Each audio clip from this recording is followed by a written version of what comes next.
I hope you had a very nice break.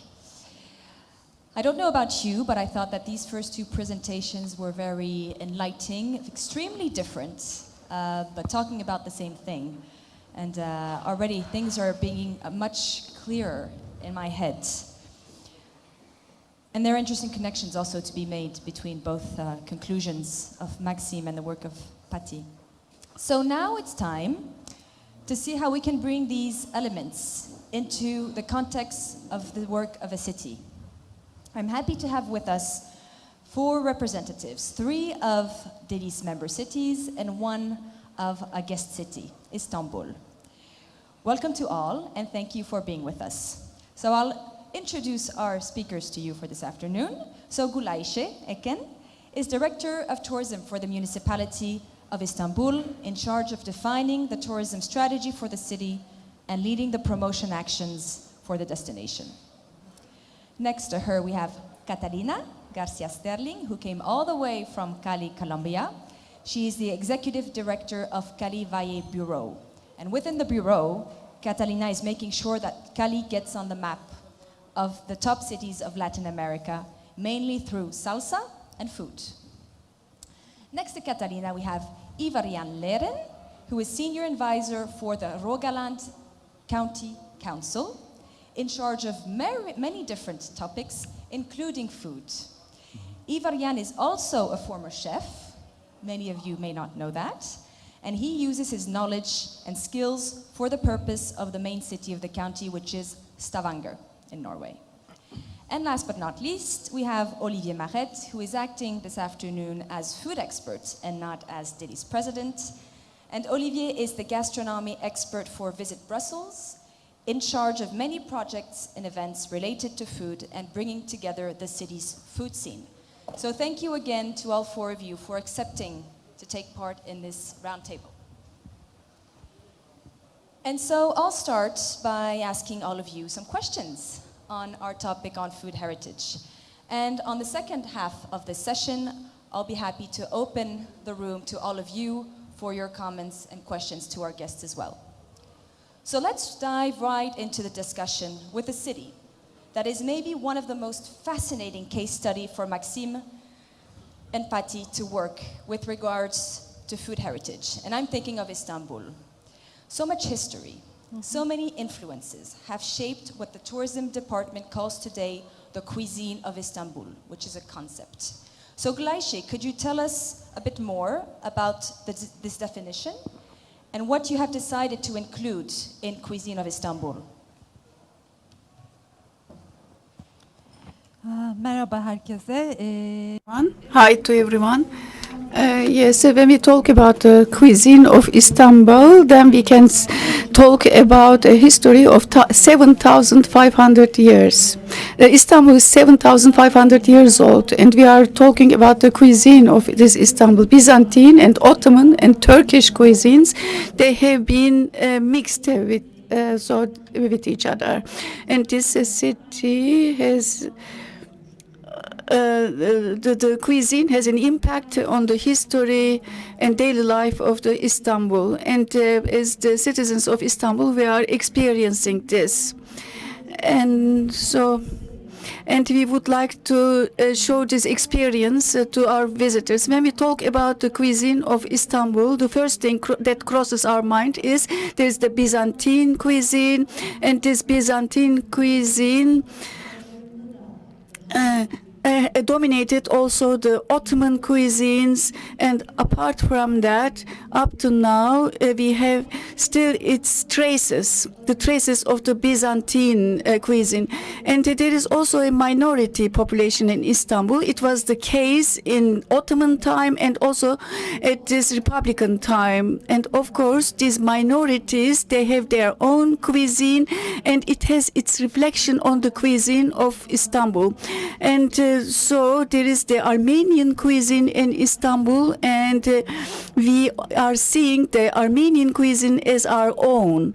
And at the same time, also the cuisine of different provinces of Turkey are existing in Istanbul too.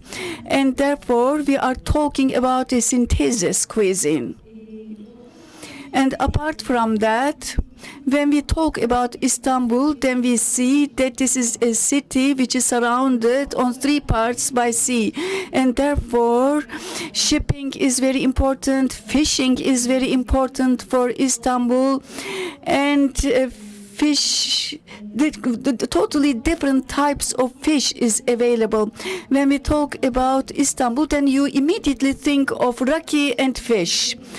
And also at the straits, for example, with a wonderful view, and we can enjoy raki and fish. And the people of Istanbul, we are experiencing this every day. This is a wonderful experience for the people of Istanbul, just at the straits with raki and fish. Evet. Very rich and diverse indeed. Hard to put all of that in one name, Cuisine of Istanbul, but you've narrowed it down pretty well. The city of Stavanger in Norway has the specificity to be located in the top food-producing region of the country. And this includes a massive production of tomatoes. No one would have linked Norway to tomatoes, but it's true. So Ivarian, my first very tricky question to you would be, do you consider tomatoes as part of the local food culture, and why or why not? I'm very glad you asked me that question today, not 10 years ago. I was giving away a recipe 10 years ago on a fish dish, and it said use tomatoes from Italy, not the Norwegian ones coming from Finland in Stavanger. Tomatoes has been grown in Stavanger for like 25 years. And at a certain point of time, they introduced tasteful tomatoes, meaning that before they didn't taste anything, and that was true. Today they are producing a different species, a specific kind of tomatoes, which is quite good, and the restaurants is using it, but you will not see the restaurants using the big tomatoes which people are buying at home. They are buying very small tomatoes, which is more tasty. Tomatoes became a part of the tradition in that way, but it's not a part of our heritage. Our heritage is fish, different kind of cooking. We canned small herrings some years ago, which is called the bristling, but also it was competing with the name of sardines. And sardines in tomato is delicious. Those tomatoes were never grown in Stavanger. They came from Italy or Spain in cans. But this is the history, and today it's a heritage. Today we are a city of very good restaurants and very mature cooking. When pizza came to Stavanger in the 70s, it was the big manufacturer of pizza had to change his recipe, take away all the garlic, because people in Stavanger didn't like garlic. Today they're eating it. We have had a lot of influence from other countries, meaning that the city itself has kind of developed a lot, and people are eating much more delicious today than they did use. So I think today we are speaking about a city which has a very modern food plate. Interesting connection between food culture and heritage, and it Yeah. brings to what Maxime was saying earlier. So maybe in the future, tomato will become part of your food heritage. Colombia. It's a fascinating country that recently became a top trendy destination. I don't know about you, but I've been dying to go to Colombia these past years. The city of Cali has set up a gastronomic committee to collectively reference and define the local food culture to better preserve it and promote it while they are opening to the world. Catalina, can you tell us a bit how this committee has worked on this question of heritage and why it was important for you to do so? Well, I think heritage is a very, very important thing in the gastronomy in Cali. This is important because we have all this heritage from the colony, the Afro-Colombian people, and the indigenous people. So we have the mixture of these three cultural heritage we have, and our gastronomy reflects on all of this. So that's why it was very important for us to have this committee, to be working with these local people, you know, and reassure us the importance of all the heritage and the traditional we have in the gastronomy in Cali, because it's very important. And what we are, the way we are working is hand in hand with them. You know, with the people who lives in Buenaventura, which is it's the port in the Pacific Ocean. It's only 2.5 hours from Cali, and it's very, very important for our cultural and our gastronomy, everything that is happening in Buenaventura. We also have local ingredients that they only live or they're only find in Cali. So we have to ensure that all of these things that we have maintain and preserve through the years, and that the people and the world got to know what we are doing here in Cali and how we are preserving what we have been heritage from indigenous colony and Afro-Colombian people. So this committee is working hand in hand with the local people to make strong, like the last guest told us, you know, to build these bridges between what is now in the modern days for Cali and what it was and what we have from our past and from all this history that we have as Caleños. So the primary thing is to work hand in hand and to build these bridges so we do not lose anything that we have from our local gastronomy. I think it's very smart to do that very early in your stages of opening process, because if you don't do it now, you have the risk of folklore and losing the core. Yes. So it was very smart of you to think about that. Olivier, when preparing this discussion together, you mentioned something very interesting. You said, we build today the heritage of tomorrow. Yep. Can you please tell us what you mean by that, and in the context of your work in Brussels? Well, if I relate to Maxime's speech earlier today, he spoke about McDonald's being a food culture at the moment in France and in many countries. And I asked him, is there a chance that it's going to become a tradition at some point? It's the same thing with heritage. Heritage is part of our past, but you have to keep it alive. Otherwise, it's just dying. And we noticed that with heritage that's not worked properly anymore, the quality is going lesser and lesser. Just think about Bocadillo de Calamares in Madrid. It's an old example for people who have been attending Délice meetings for a long time. Bocadillo de Calamares was the only iconic dish of Madrid.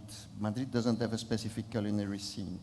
It was the last iconic Madrid dish, but it was so bad that it was only eaten by the tourists going to Madrid and not anymore by the citizens of Madrid.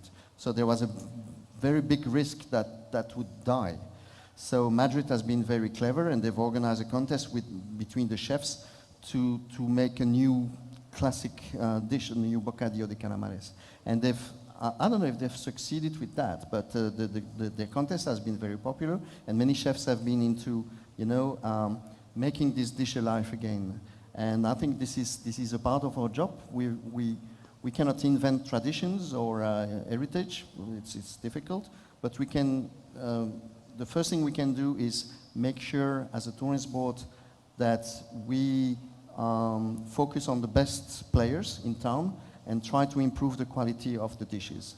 And there are many things to do that. There are many ways to do that. We do that by organizing contests, by providing labels to the best places, like in Puebla, at the Mesas Poblanas, if I'm right, the best restaurants in Puebla serving the local cuisine. So this is something we're doing in Brussels as well. And it is very important for us to keep that heritage, that tradition alive. If you think about Belgium, there is a fair chance you will think about beer and chocolate. But beer is, of course, a Belgian thing. It's not a regional thing or whatever. Do you know how many breweries we had in Brussels in the year 2000? Just guess. how many breweries in Brussels in 2000? The most famous Belgian specialty, we had one brewery left in Brussels in 2000. So that was about to die. And we could still pretend we are the capital of the beer country, but if there is no scene, there is a fair risk that you will lose that link. So now, luckily, we have 16 breweries and still growing every year. But this is somewhere where you can play a role as a tourist board, just by using those good players and trying to promote them and trying to help them as well. Now, for example, we've been to several food events lately, and we were taking brewers with us all the time. And this is very important to keep that alive. Olivier, you can ask him to talk about Brussels. He'll always give examples from other Délice cities. He's probably the best ambassador of the Délice cities. Storytelling is a very important aspect on the work of food heritage. It's a lot about storytelling. And we've seen that with Patti. Patti just told us some amazing stories where we felt like we were tasting that food in the streets. And all cities, of course, have stories to tell because all cities have food to eat. Some will focus on part of the history, and others will focus on a product or a person in the stories they tell. So I would be happy to hear 2 nice stories from 2 of our guests. So I've chosen randomly 2 of our guests to tell us stories, and to give an example of how this heritage can be used to market a destination. So, Ivarian, I've been told you have a beautiful story to tell about a butcher that I haven't heard. So please tell us your story. I don't about know this if it's butcher. beautiful, but it's kind of, a butcher's work is never beautiful in its art, but the skills gives us fantastic meat. And from Norway's point of view, agriculture has never become an export article. But this butcher is setting up a new house. He's taking care of cattle. He's taking care of pigs, lambs. And he says, I'm going to export this meat to Europe from Little Norway. And he says that in order to do that, I need to make the local audience interested in paying more for my beef than they do pay in the shop. And he started that journey some 6-8 years ago. Now he is opening his new butchery this month, actually these days. I was hoping to get him tempted to travel to Turkey, but he was too busy. He is taking care of the animals in a way I have never seen been done before. And he can do that because he thinks that we should eat less meat. And from a butcher's point of view, that's very strange. He says, we should all eat less meat because of the nature, because of what we can take. But he says, at the same time, I'd like you to pay triple the money for the beef. So he sells less beef, more expensive. He sells pigs, which normally grow up without seeing daylight. His pigs are working, they are living outside in the forest. They are eating whatever they come through, and he's feeding them at the same time. This guy tells me that he is thinking responsibility for the pigs, for the cattle, at the same time for the humans, which is eating his animals. He thinks we shouldn't eat that much, but we should eat less, better quality, and pay for it. So the farmer also gets money for it. He's buying cattle from different farmers, he's buying pigs from different farmers, but he makes sure that all the cattle he's buying is having a good life. And if not, he's not buying it. So how do you take just random meat and you put something beautiful around it, about respect, about, I mean, we can see the pigs into the field, in the Norwegian fields, and we can imagine going into this butchery. And is it working? Is there a demand for that? Yeah, he says that he thought actually when he was starting it, he was thinking about it for some years. And he said that I'm eating terrible meat. And he didn't like terrible meat himself, he liked good meat. So he said, if we're going to make good meat, we need to do the work together with the farmers. So he set up a chain of different farmers, knew what they was doing, and he asked them to kind of provide him with enough cattle to make a business out of it. And now he is really getting into the business. He is opening his new butchery. He has a shop where people can come and buy, and you can see the cattle and the pigs walking around in the forest next to it. And you can go into the shop and buy a fantastic beef. But he expects you to also deal with that beef in a way which shows respect to the farmer and to him as a butcher. Because you eat one beef in a week or one beef every second week. And I think you should do that with healthy food. Thank you. Catalina, your organization is great on social media. I highly encourage you all to go see what Cali is doing on social media. Is there a particular food story that worked really well for your viewers? A product, a person that you've highlighted and you thought it worked really well on social media? Well, I think that what the people like the most is Cali is the world capital of salsa. So we have some of our food that it's part of this salsa culture. You know, we have it on our DNA. So every time we post something about, I don't know, the shampoos you are going to drink after some dancing activities, or all these food that we ate, like marranitas or empanadas, this local food that it's very related with the salsa and our salsa culture, it's very popular. So people like, when we post these things on media, they like it the most. And also, they are very attached to these traditional women from the Pacific that gave us all this heritage of the slaves, you know, because in Cali we have a lot of that. We have the most in number. We have the most number of Afro-Colombian people are set in Cali. So that is part of our history, and that is part of what people love to see. You know, to go to the local market and see a post of Basilia, which is this woman that has all this history of the Pacific and of slavery. So they liked those stories to be told. So that's what we use on our social media to show the people and to tell them that story about what is our gastronomy, what is made of the gastronomy in Cali. It's really interesting because it totally reflects to what Maxime and Patty actually said earlier, that it's not just about the food, it's about everything that surrounds it. So linking the food with another aspect of your culture, or linking the food with a way it was prepared or a part of your history. And that's exactly what you're saying.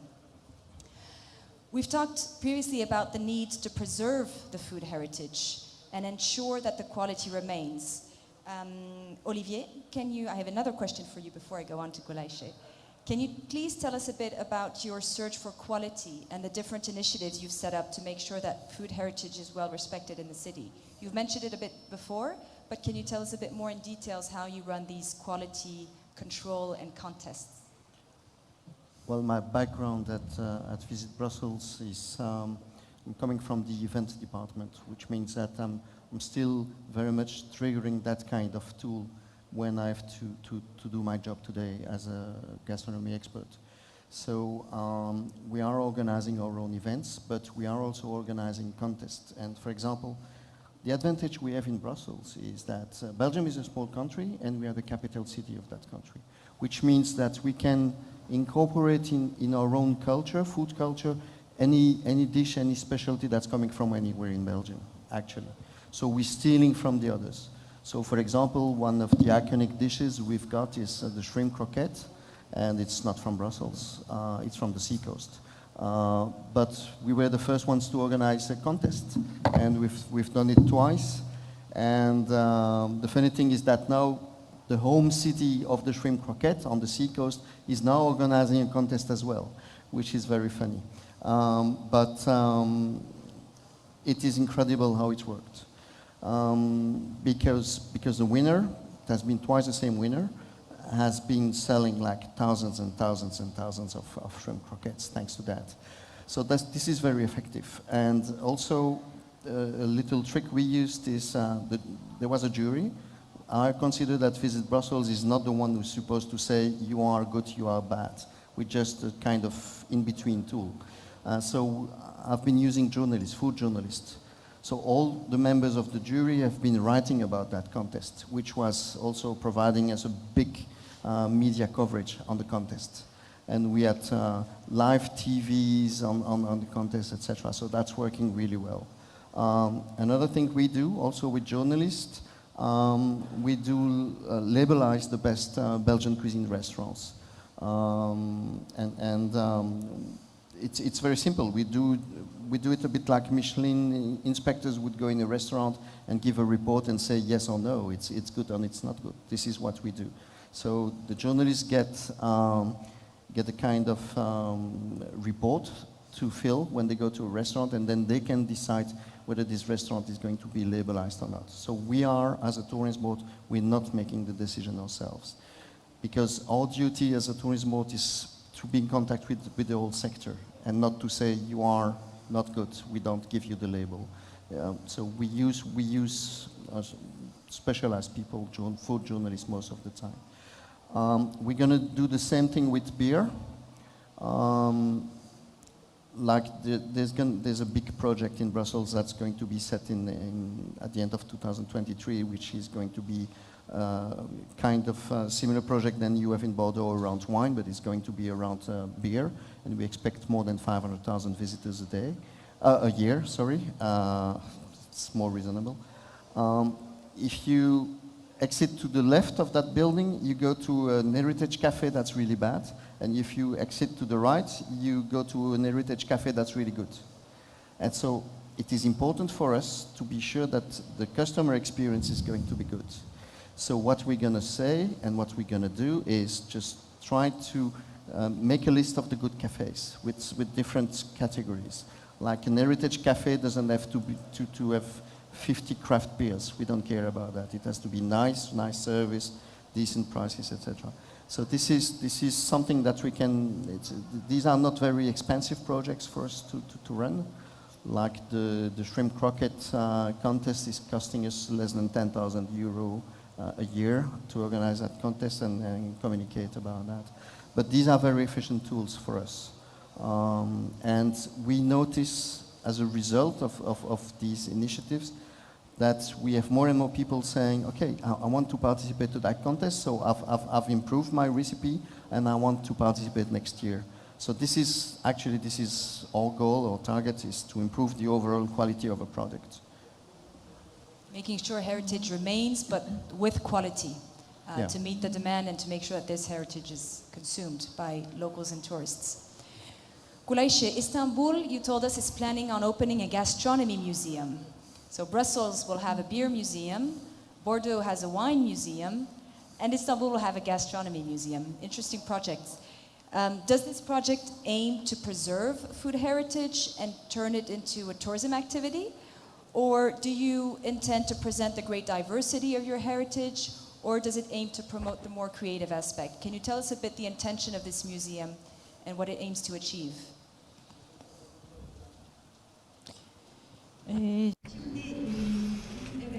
Yes, we plan to have an International Gastronomy Museum and a center, and we have also chosen the venue, and in Sultan Ahmet there is the Toshacızade mansion, and this mansion is coming from the Ottoman time, and it has already been restored. And in this mansion, what sort of projects will be implemented? We are looking for that. And this gastronomy museum and the center will be an international museum and center, and our aim is, of course, we want to show the history of the cuisine, gastronomy in Istanbul, all the heritage of Istanbul. We want to promote this to the tourists and also to the locals. And at the same time, we want to create experience workshops. And why? Of course, there will be the Turkish cuisine and Ottoman cuisine and Istanbul cuisine. Some examples from these cuisines will be there. And together with the international chefs, so also with the Turkish chefs, we want to experience all these all together and how we can update everything. This is what we want to see. And we want to invite the chefs from all over the world, and this will serve for the promotion of our city. And when they come from their cities, then they will also bring their own tastes, and we will think about how to mix this with our own dishes. For example, we will have some bean dish, and of course, when we add a taste from the Belgian cuisine into our bean dish, what will it be like? We want to experience this. And together with the establishment of the museum and with the opening of this gastronomy center, we want to open it up for our international guests too, in addition to the local guests. And it is located in Sultanahmet, and it is close to Hagia Sophia and also the cistern. And also it is also an area of the World Heritage Area. And in this building, the gastronomy heritage will be shown with the historical tastes.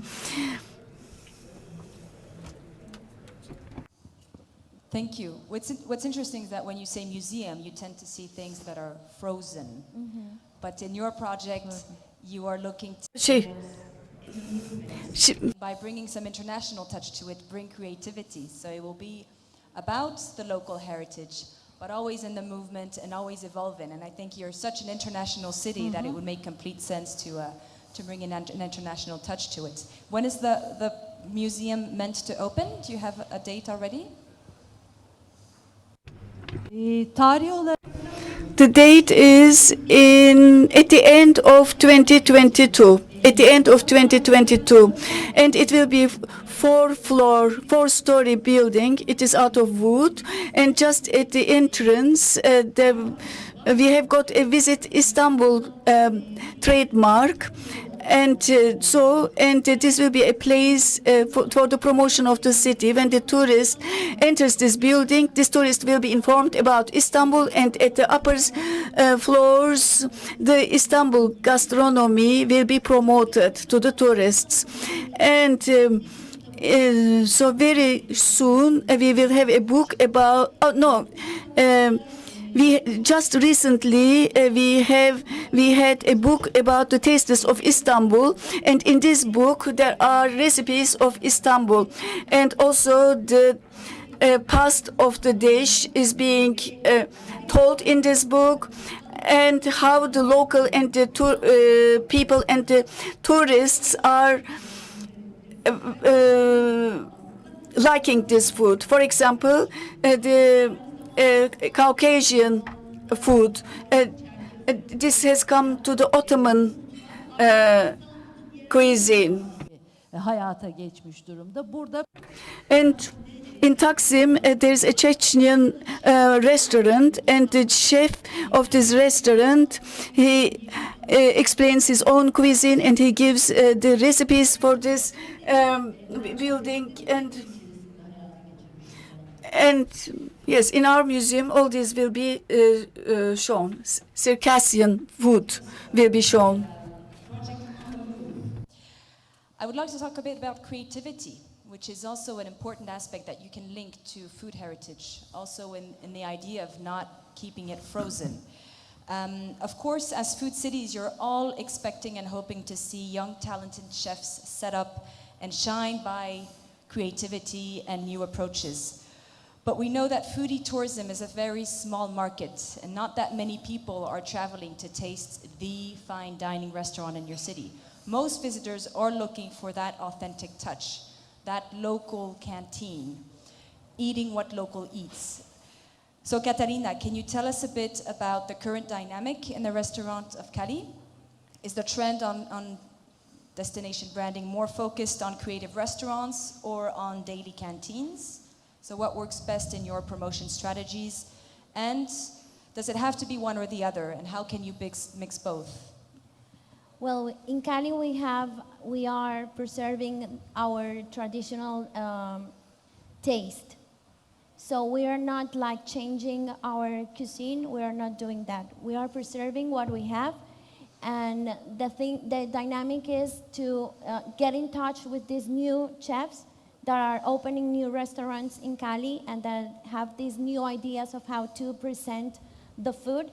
And they are working with the traditional ones, the ones that are in the local markets, the ones that, as I told you, are in the Pacific coast, so we can preserve what makes us unique. That flavors that makes us unique, we're not changing them. Maybe we are using the same ingredients and we're trying to change their presentation, but we are preserving the flavor.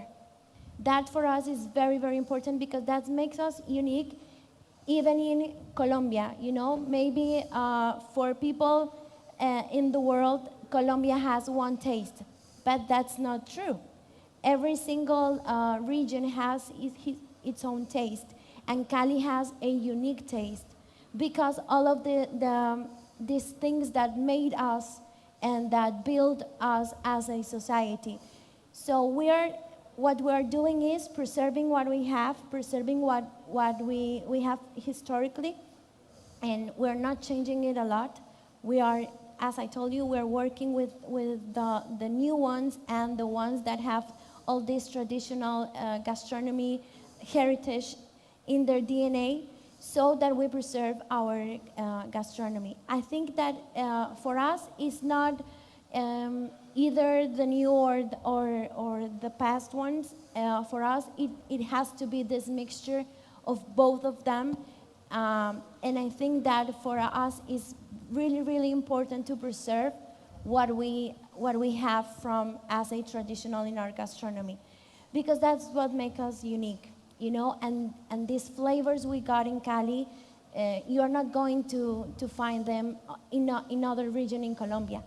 So for us, it's very, very important to preserve that. And it is a tradition also for us as Caleños. You know, as we grow up, we have some food in Cali that if you ask anybody else in Colombia if they like, I will put an example, chontaduro, that is like a fruit. Only the people in Cali love chontaduro because we've been educated, our body has been educated to love that flavor. So we are not going to lose our flavors. That is the main idea we have as we have in this gastronomy committee in Cali. Interesting. And I would ask the same question to you, Gulayshe. Istanbul has an important street food culture. I think the first image you have in mind when you think of Istanbul are fish markets, probably. But a city your size also has a huge offer in international restaurants and fine dining, creative cuisine. So do these chefs work around local heritage? Is that still very much part of the way they prepare their menus? Or does their creativity bring them far from these usual eating habits and maybe on a more international touch?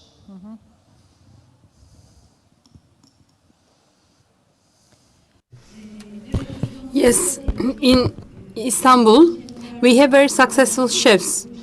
Particularly, these chefs are working in specific venues, and most of them have their own restaurants. And when you look in Istanbul, so these chefs are serving in places, and you have to make reservations, book your places 1 week or 1 month before, otherwise you cannot find a table. But yes, they are using their creativity when they are forming their menu. They have a specific food for in their cuisine, but still they also have this olive oil stuffed pepper or topic. So they So topic is an Armenian food item, and also it can be in the cuisine of a very famous chef. Maybe he's using the traditional name, or maybe he's renaming, rebranding it, because he's also using his creativity. But when you taste this, you remember, oh, okay, its name is this, but it's not the same. Oh, this is the food that we have known from the past. But chef adds something from him to that flavor. So this is a blend in Istanbul. So this is how this blend exists in Istanbul. For instance, in Istanbul, there are very important Sultanahmet meatball seller, and it's a very important street food. And this, so you don't have to book a place there. But when you go there, it is very difficult to find an empty table. You have to wait for it, because the circulation, the turnover is very high there, and the food that this traditional meatball restaurant is selling is a traditional meatball. And in the same way, in Süleymaniye, and everybody knows this, everybody living in Istanbul knows this, Süleymaniye has this dry bean dish, and many people from different districts of Istanbul come there to taste that bean dish. So this is a unique flavor, and in the same way, just like in the restaurant of famous chef, you can find people from different segments in that Sultaniye or Süleymaniye bean seller or meatball seller. Of course, there's a price difference between the restaurant of the chef and between the Süleymaniye meatball seller. And of course, when you look at Istanbul, you cannot say that everybody has the same level of income. There's an income level discrepancy in Istanbul. Therefore, some chefs are selling their food, they're selling their creative cuisines at high prices, as long as they have popularity. And also, people are tasting in other traditional places. So this is how I would like to summarize it. Thank you. This also makes me think of Maxime's different layers to food heritage. And I think that if you try to compare the meatball vendor and the fine dining, you're going to have a few common products that can be the heritage, the food culture, and then of course very, very different ways of preparing them, serving them, different places where you eat them, different ambiance, different service, etc. But it's all part of that same initial heritage, worked on very different ways. This topic, food heritage, mentions food culture and local products. So today our search for more sustainable practices has brought us to put in the spotlight the products of our region. Does our food heritage necessarily come from our backyard? That's one main question I had. We will be discovering the culture of Turkish coffee these days, but there are no coffee plants in Turkey, from what I think. Semin, you're not saying me, I'm wrong. So, and we discussed this earlier also, the question of proximity of the ingredients compared to what we can define as food culture. So Ivarian, you're representing the Nordics in this table, and therefore a very interesting point of view, because the Nordics cuisine is very much tied to the proximity of the products, except for the coffee that you also drink in huge amounts all around Scandinavia. So what is your opinion about this question of food heritage versus local products? I first have to say that when I'm listening to someone coming from a city which can show to 7,000 years of living, we are on 950 years in next year in Stavanger. I think it's feel me a bit humble in that situation, but it's I think when we look at the fine dining, it's not always easy to find the link between fine dining and the tradition and heritage. But we have one 2-star restaurant in Stavanger. We were eating there just before the crisis, everyone knows well. And we had a dish which was using a smoked herring, which the smoked herring comes from the heritage. That's part of the heritage of Stavanger. That's really where the business started. And he used this in a way which really was fantastic taste. It was a mousse made in a shell or something like that, and it was fantastic. And he's then using his heritage or his knowledge about the Norwegian food, taking it into the modern cuisine. We also have a one-star Michelin restaurant which is serving sushi.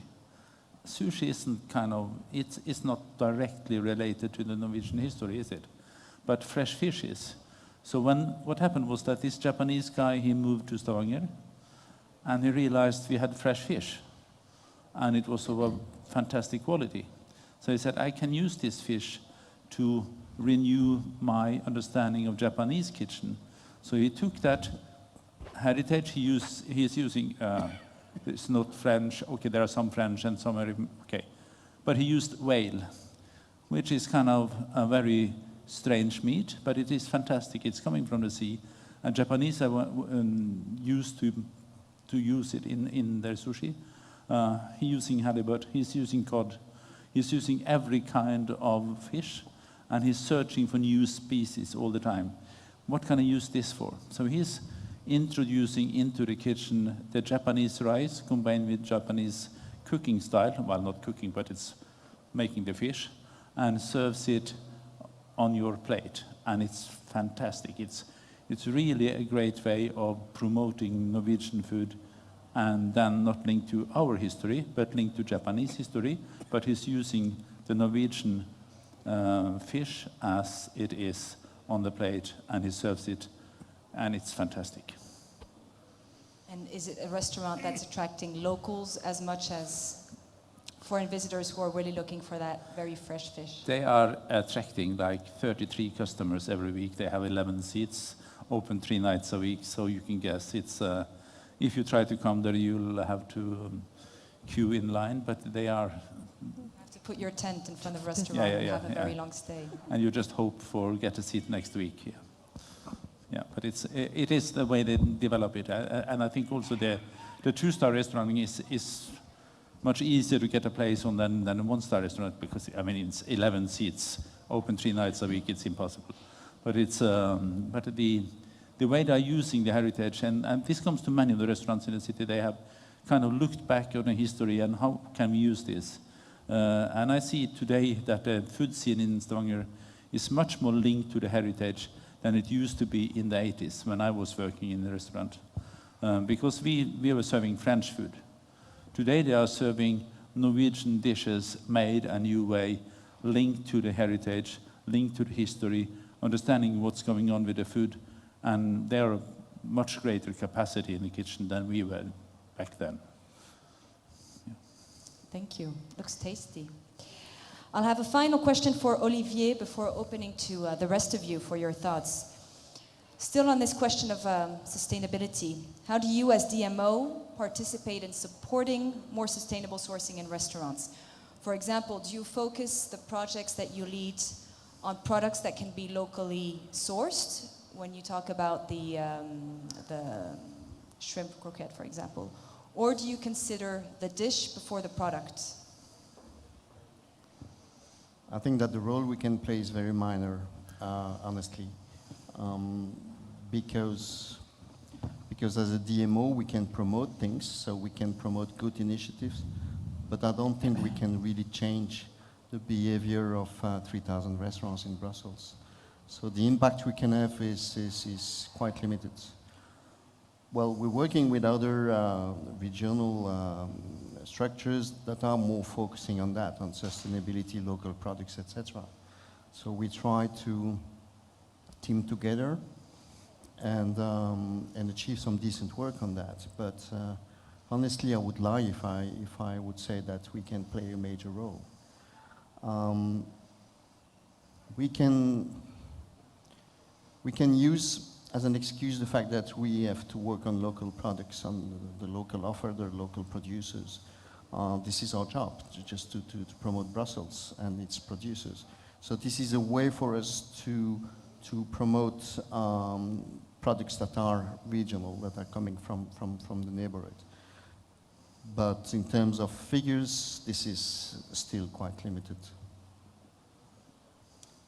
Thank you. I have still a list of questions, but I think it's really interesting if we make this a bit more interactive for the last minutes we have.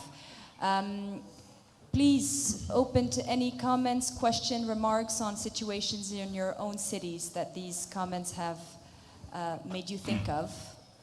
Any question, comment? I know it's the end of the afternoon. I know everyone had haki for lunch. Catherine, do you have maybe a word to say about La Cité du Vin? Presenting it, was it for the city of Bordeaux a way to, put into stone wine as the main heritage of the city, or was it meant to create a bit more of a dynamic around the wine scene?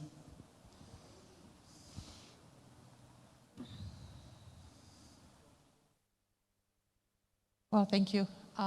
Regarding the Cité du Vin, it really was something that we aspired to have in the city for so many years. There had been a few projects in the past that never, reached, were realized. The idea is like a city renowned worldwide for its wine production, and people or visitors or tourists coming to Bordeaux would not see anything linked to wine, because the wines obviously is on the countryside, not downtown the city.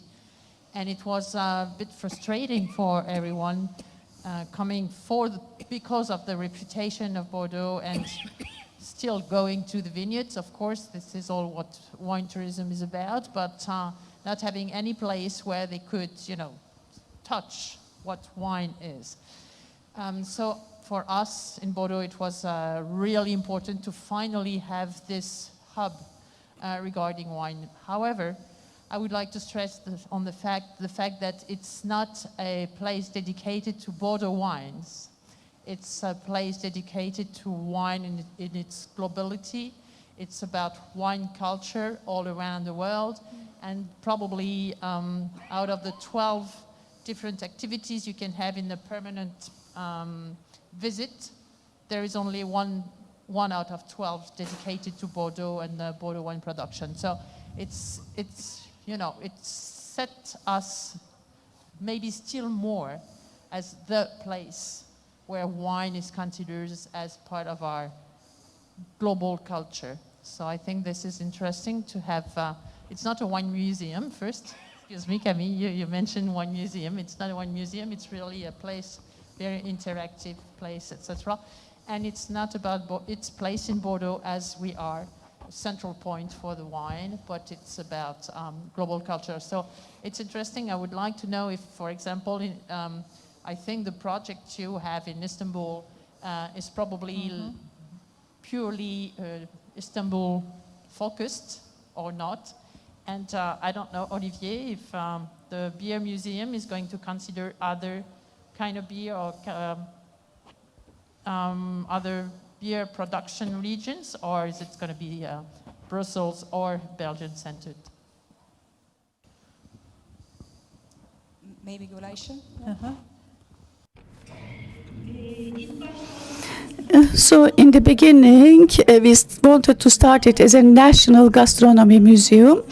And at that time, not only in Istanbul, but also the tastes from Anatolia should be represented in this museum. Not only Istanbul tastes. We wanted to get all the tastes, the dishes from all over Turkey. This is what we thought. But afterwards, later we thought that we might make this museum an international museum, and so at the international level maybe the tastes of this city could be promoted, and so we created this international museum project. And so we have focused also on Istanbul dishes and tastes, and we wanted to promote the Istanbul food, the cuisine to the whole world. No other question in the room. I'll ask my last questions to our speakers. Oh. No, I think I still had to reply to Catherine. Sorry, excuse me. I'm also tired. Even if I've been coughing all the time, I'm sorry for that. Firstly, I think it's a very clever move from Bordeaux to dedicate your project to wine globally and not only to Bordeaux wine, because it's a way to be above the wolf pack. And because any wine region could have a similar project dedicated to their local wine. It just makes you, it's proving your superiority in a way. And, in Belgium, we're not going to talk about beers from all over the world, because I think we've got already enough with Belgian beer. So it's not going to be about Brussels beer, not at all. Like we'll have a wall with 1,500 different bottles of Belgian beer and glasses. And I think the variety of Belgian beer we have is already enough to fill I think there will be 8,000 square meters of exhibit, and on the floor below it will be free access, so it will be focusing on different aspects. But it's going to be, it's called Belgian Beer World, and it's going to be about Belgian beer, which is a way for us. We're not the first ones to come with such a project, but this is a way for us to be different, because you've got Guinness in Dublin, you've got Heineken in Amsterdam, and you've got Carlsberg in Copenhagen, but they are just dedicated to one brand, and this is something that we wanted to avoid. It's not going to be about one or two brands. Iverian had a comment. I'm looking forward to the beer palace's opening, but it's I think it's great to see that it is different ways of focusing how this is. But just like to mention, we have a food museum in Stavanger as well, a very tiny museum on a specific product, which is the small herring, which was put in cans, and the industry was huge in the 1960s and 70s. It is no longer produced in Stavanger, it is produced elsewhere, but it was a fantastic industry when it came up. The only thing which remains from that industry is that the print shops, which was opened to print the labels on the tins, that is still running, and it is the most modern print shop in food labeling, which is around the world. They are producing a label which knows exactly how long time it has taken from it was in the shop where it was produced till it comes to your kitchen.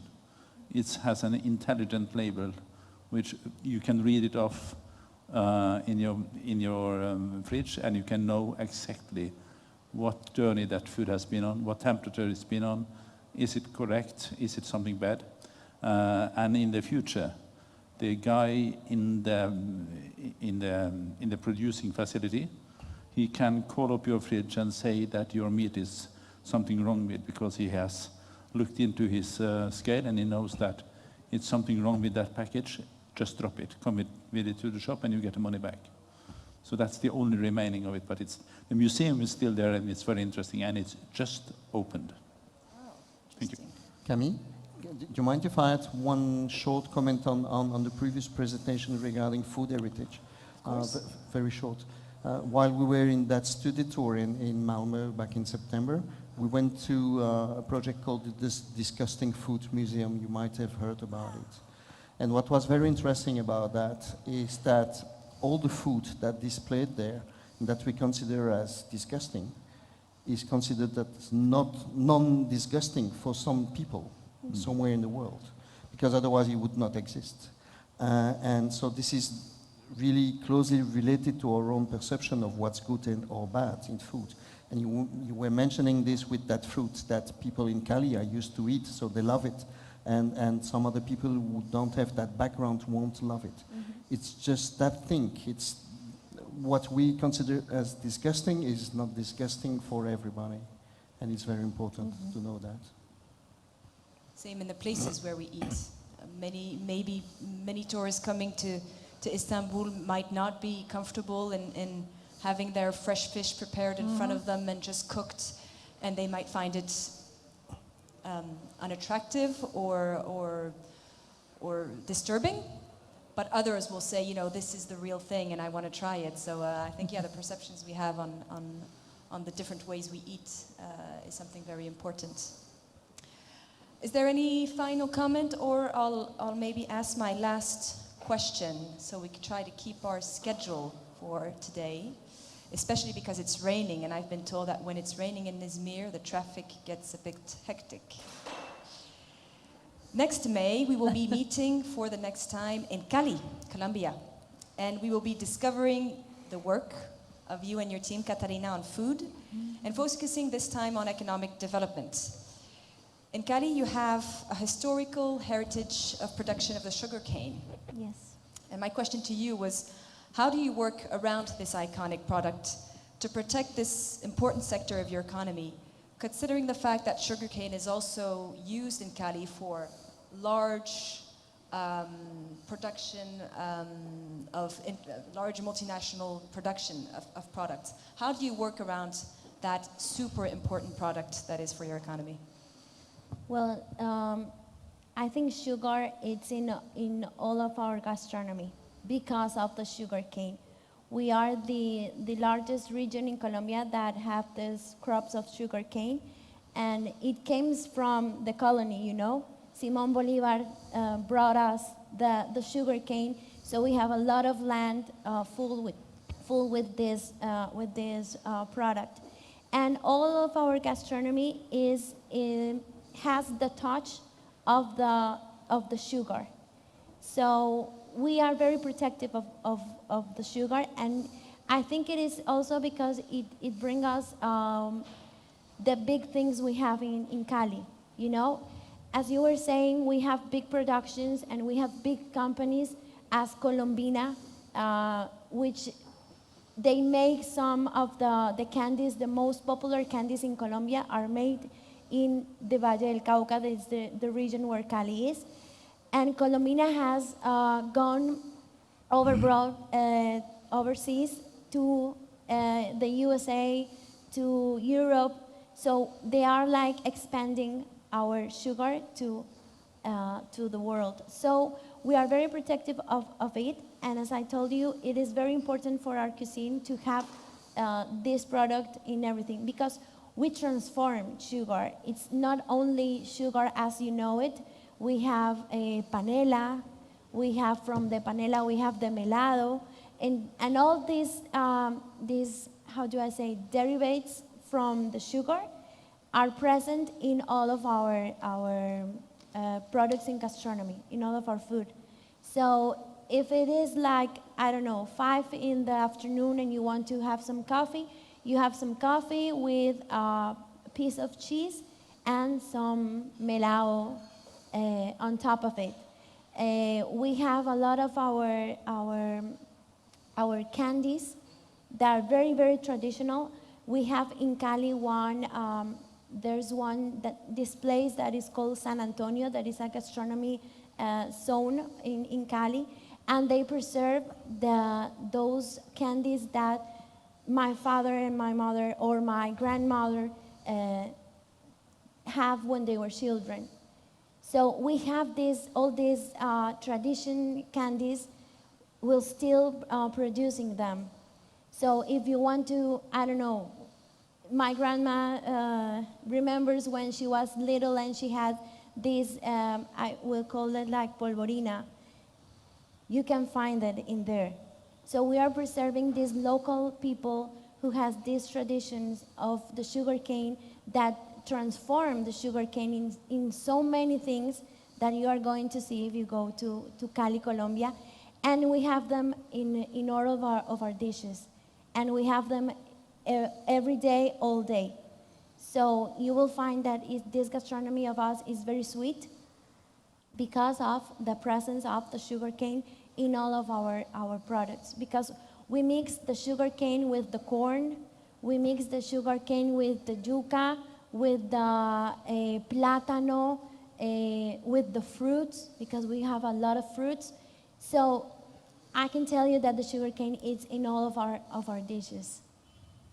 So yeah, interesting how that product can go from the small cuisine in the markets to very large factories making candy, maybe for the American market, but a huge sector coming from your heritage and your history. Yes, and we also made some I don't know how to tell it, biogas because of the transformation they're doing with the sugar cane. So it's used for making electricity and all the stuff that we need in the region. Thank you. Thank you very much to the four of you. It was extremely interesting to hear all these different stories, and we felt like we were traveling a bit for the past hour. Thank you to all of you who stayed tight in the end of the afternoon. That can maybe be a bit long. I hope you had a good time. Thank you very much to Maxime for his great presentation. Virtual thank you to Patti, even though I'm sure she's elsewhere now. Thank you to our teams, technical teams, catering teams, poster installation teams, for everything they did to prepare this session. And thank you to our lovely hosts that I think are already in the move for the next part of the program. So and thank you for our guests who are online. Sorry, I forgot about them. Yes, thank you to all of you. We're definitely missing you, and we hope you enjoyed some of the content of this afternoon. So this was the first part of our heritage talk. We'll be discovering the local heritage all through the program.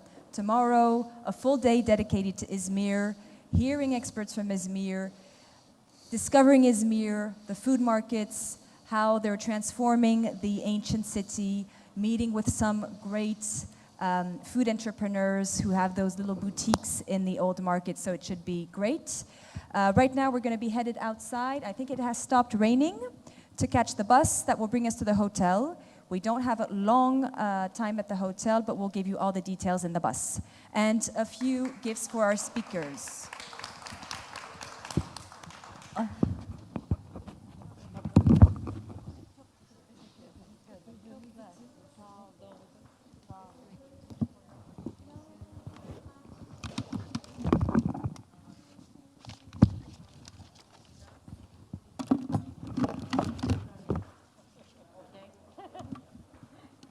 Recording stopped.